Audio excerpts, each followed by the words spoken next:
8.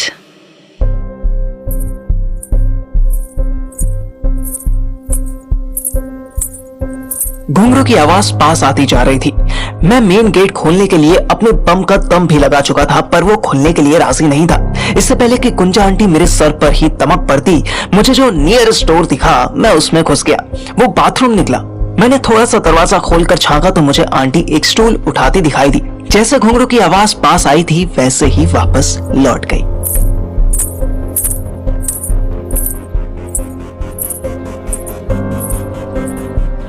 मेरी जान में जान आई। मैं फिर दरवाजा खोलने की कोशिश में लग गया, पर कुंडी थी कि अपनी जगह से खिसकना ही नहीं चाहती थी। थक हार कर मैं साइड में बैठ गया। तभी सुहानी आ गई। तू यहाँ क्या कर रहा है? बड़ी मुश्किल से मामा को ऊपर रोका है मैंने। पैजामे का नाड़ा खोलने से भी ज्यादा टफ है तेरा ये गेट खोलना। पता नहीं कौन सा पासवर्ड लगा इसमें। तू देख। सुहानी गेट के पास आई। उसने मुझे घूर कर देखा और छोटा सा लैच हटाकर गेट को बाहर की तरफ धक्का दिया। गेट ऑलरेडी खुला हुआ था, बस लैच हटाना था। स्टूपिड डफर नॉनसेंस इडियट, कम दिमाग, जा यहाँ से। इतनी सोफिस्टिकेटेड गालियां सुनकर मेरा दिमाग का फ्यूज उड़ गया। मैं उठा। डायरेक्ट चूतिया बोल देती, टाइम बचता तेरा। मैं उसको नमस्ते करके वहां से निकल लिया। घर से निकलने वाली प्रॉब्लम तो सॉल्व हो चुकी थी। अब केबल वाले का इशू फिट करना था। मुझे अंदाजा था कि फोल्डेबल लेडर 2,500 के नीचे तो नहीं आती है। उधर सुहानी के तोतले भैया भी 3,500 की फिरौती मांग चुके थे, और मैं अपने बैंक अकाउंट की बात करूं तो उसमें 350 रुपए पड़े थे। पर एक इंपॉर्टेंट बात बताऊं, जब मुसीबत के वक्त पैसा ना हो तो दिमाग बहुत तेज चलता है। मैं केबल वाले के ऑफिस पहुंचा। दिन के टाइम उनके ऑफिस में 4-5 लोग हमेशा रहते थे, आज भी थे। एक सूखा सा 18-20 साल का लड़का आया। मैंने बड़े हक से ऑर्डर दिया, अपनी सीढ़ी दियो, मुझे 10 मिनट का काम है, अभी लौटा दूंगा। भैया पहचाना नहीं आपको? अबे मुझे नहीं पहचाना? हर महीने तो वाईफाई के पैसे लेकर जाता ना। मैं गुप्ता जी के घर से हूँ, 3 नंबर गली। ओ अच्छा, रुको मैं लाता हूँ।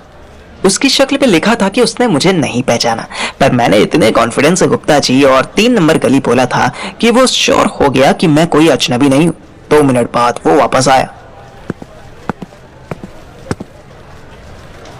भैया सीढ़ी तो नहीं है, कोई लाइनमैन ले गया होगा। आप एड्रेस दे दो, मैं वहीं छोड़ाऊंगा। क्या यार चूतिया बनाते हो तुम लोग भी? कल रात को वो दाढ़ी वाला बोला सुबह आके लेके जाना, यहाँ तू कह रहा है कि सुबह कोई लाइनमैन ले गया है। क्या यार? रात भी आए थे आप? दाढ़ी वाले तो मुकेश भैया होंगे, वो बोले थे सुबह ले जाने को। मुकेश हो या नील नितिन, मुझे नहीं पता कौन था। इतना पता है कि टाइट था, फुल टुन था, और बोला था कि सीढ़ी पता नहीं कहाँ रख दी है, कल सुबह मिल जाएगी तो ले जाना। केबल वाले के चेहरे पर चिंता दिखाई देने लगी। मुझे फील हुआ कि अब और ज्यादा देर रुकना ठीक नहीं। मैं खिसकने के बहाने ढूंढने लगा। चल छोड़, मैं कहीं और से अरेंज कर लूंगा। तो पूछो अपने वो मुकेश भैया से। जब तक वो और कोई सवाल जवाब करता, मैं भाग लिया। मुझे इतना तो आइडिया था कि दाढ़ी वाला, जिसका नाम उस छुआरे से लड़के ने मुकेश बताया, वो रोज पीता था, और मुझे इस बात की भी गारंटी थी कि जो रोज शराब पीता हो वो भले काम करने में सुपरमैन हो, पर उसकी इज्जत कोई नहीं करता। भले ही उससे सच्चा आदमी कोई ना हो, फिर भी एक बेवड़े की बात पर कोई भरोसा नहीं करता। अब जिसकी रेपुटेशन पहले से ही खराब हो, उसके बारे में किसी के कान भर देना क्या मुश्किल था।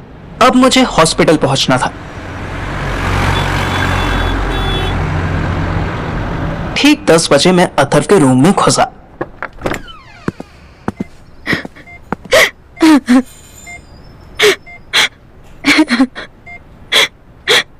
सुनीता आंटी पहले ही स्टूल पर बैठी थी। उनकी आंखों में आंसू बह रहे थे। अथर्व बेड पर लेटा सो रहा था। आंटी को रोता देख मैं थोड़ा सा घबराया। क्या हुआ आंटी, आप रो क्यों रहे हो? आंटी की नजर मुझ पर पड़ी। उन्होंने तुरंत अपने आंसू पोंछे। मुझसे मत पूछ, जा डॉक्टर श्रुति के पास जा, मुझसे पूछ मैं क्यों रो रही हूँ, जा दफा हो। ऐसा नहीं था कि आंटी ने मुझसे पहले कभी रूडली बात नहीं की थी, बल्कि उन्होंने मुझसे लास्ट टाइम कब प्यार से बात की थी ये तो मुझे याद भी नहीं था। लेकिन आज वो जिस तरह से बोली, मुझे एक अलग सी नफरत सी फील हुई। मैं बिना कुछ और पूछे सीधे डॉक्टर श्रुति को ढूंढने निकल गया। फॉर्चुनेटली वो अपने छोटे से क्लिनिक कम केबिन में ही मिल गई। Hello doctor ma'am, good morning. Athar की मम्मी ने बोला कि आपसे एक बार बात कर लूं। डॉक्टर श्रुति ने कोई जवाब नहीं दिया। वो मुझे एकटक देखती रही। उनकी आंखें देखकर ऐसा लग रहा था जैसे इनमें ढेर सारा गुस्सा भरा हुआ है। Ma'am, everything okay? आंटी भी रो रही है और कुछ बता नहीं रही। केयर गिवर का मतलब समझते हैं आप पार्थिव? यस डॉक्टर मैम, वही जो केयर करता है, ख्याल रखता है। I am not asking about word meaning. ख्याल रखने का मतलब भी समझते हैं आप? जब आप पहली बार मिले थे तो आपने बहुत प्राउडली कहा था कि दोस्त नहीं ब्रदर है आपका। ये है क्या आपका ब्रदरहुड कि आप अपने बीमार भाई को हॉस्पिटल में अकेला छोड़कर चले गए? आर यू रियल मिस्टर पार्थिव? ऐसी तगड़ी डांट सुनते ही मेरे होश उड़ गए। मुझे ऐसा लगा जैसे मैं मार्केटिंग की प्रिपरेशन करके एग्जाम देने आया था और पेपर टैक्सेशन का निकल गया। मैम, हुआ क्या है अथर को? वो ठीक है ना? Yes, he is all right now. But no thanks to you. आपका कोई एहसान नहीं है उसके ठीक होने में। आप इतने बेशर्म हैं कि अथर्व की मम्मी के सामने आप आए, उनको भरोसा दिलाया कि आप रात भर रुकेंगे और आप उनके जाते ही गायब हो गए। Shame on you, मिस्टर पार्थिव। अगर आप जैसे बेस्ट फ्रेंड होते हैं तो अथर्व को बेस्ट फ्रेंड वर्ड का मतलब फिर से समझाना चाहिए। मैं सारे दिन अलग अलग किस्म की गालियां सुन सकता था, पर कोई मेरे और अथर्व की दोस्ती पर सवाल उठाए, ये मुझसे बर्दाश्त नहीं हुआ। एक्सक्यूज मी मैम, मैं अपनी मर्जी से नहीं गया था। तो किसके कहने पर गए थे आप? आपको अथर्व ने कहा था कि उनको केयर की जरूरत नहीं है और आपने मान लिया। अब मैं श्रुति को कैसे बताता कि मैं अथर्व को अकेला छोड़कर नहीं, दुकेला छोड़कर गया था। उस साले ने मुझे बाहर निकालने के लिए आंखों से घूर कर धक्के मारे थे। श्रुति अथर्व के प्यार में ऐसी पगली बेताल हो गई थी कि 100 गालियां देने के बाद भी ये नहीं बता रही थी कि उसे हुआ क्या है। अब मेरे सामने 2 ऑप्शन थे। एक ये कि सच बताकर अपनी इज्जत का फालूदा होने से बचा लूं, पर उसमें अथर्व की हॉस्पिटल में बनती न्यू लव स्टोरी शुरू होने से पहले ही खत्म हो सकती थी। अब दूसरा तरीका यह था कि चुपचाप गाली खाता रहूं। आखिर कभी तो ये थक के चुप होगी ही और बताएगी कि असल बात क्या है। मैं मन ही मन मुस्कुराया। मेरी इज्जत मुझे अपने दोस्त की खुशी के आगे बहुत छोटी लगी। चुप क्यों हो गए? बताओ, जब अपनी मर्जी से नहीं गए तो किसके कहने पर गए थे? वो मैं स्टडी करने गया था।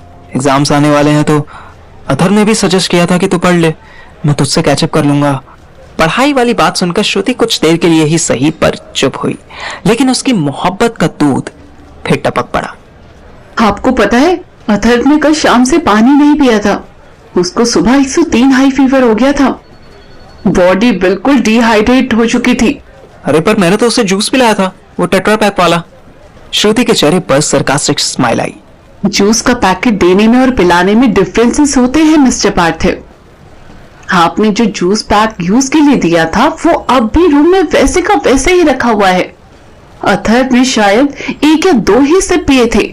Very caring of you Parthiv. Anyways, I talked with his mother. She said she will take care of him day and night. मैंने श्रुति की इतनी बात सुनी और वापस अथर्व के रूम की तरफ भागा। श्रुति मुझे केयरलेस समझे या चूतिया समझे, इससे मुझे कोई लेना देना नहीं था, पर अथर्व की मम्मी मुझे केयरलेस समझ रही हैं, ये बात हमारी बचपन की दोस्ती पर कलंक थी। मैं रूम में पहुंचा। अथर्व अभी भी सो रहा था। आंटी दीवार के सहारे स्टूल पर बैठे बैठे ही झपकी ले रही थी। मैंने बाहर आकर स्वीटी को कॉल मिलाया।